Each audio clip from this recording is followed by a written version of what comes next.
പഠിക്കാൻ പോയിട്ട് നിസ്കാരമൊക്കെ ഒഴിവാക്കിയിട്ട് വീട്ടിൽ വന്നിട്ട് ളുഹറും അസ്റും മഗ്രിബും ഇശാഉം തറാവീഹ് പോലെ നിസ്കരിക്കുന്ന മക്കളാണോ നിങ്ങൾക്കുള്ളത്? ഗതികേട് തന്നെ.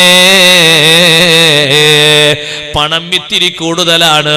ഇസ്ലാമിക ക്യാമ്പസുകളുണ്ട്.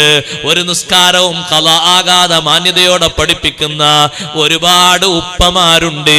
അവരെ കാണിച്ചുകൊണ്ട് അള്ളാഹു നിങ്ങളോട് ചോദിക്കും, ഈ ബാപ്പ മകളെ പഠിപ്പിച്ചത് ഒരു ളുഹറും അസ്റും ഒന്നും ഖളാ ആക്കാതെ 10,000 15,000 മാസം ഫീസ് കെട്ടിയിട്ട് ലോക്കലായിട്ട് നാട്ടിൽ നിന്ന് അങ്ങോട്ടും ഇങ്ങോട്ടും വിട്ടേക്കാതെ ഇസ്ലാമിക അന്തരീക്ഷത്തിൽ നിസ്കാരമൊന്നും പോകരുത്, ദീനിയായ അവസ്ഥയൊന്നും പോകരുത് എന്ന് കരുതിയിട്ട് അധ്വാനിച്ച് വളർത്തിയ ഈ ബാപ്പയെ നിനക്ക് മാതൃകയാക്കി കൂടായിരുന്നില്ലേ? ഈ ഉമ്മയെ നിനക്ക് സ്വീകരിച്ചൂടായിരുന്നില്ലേ?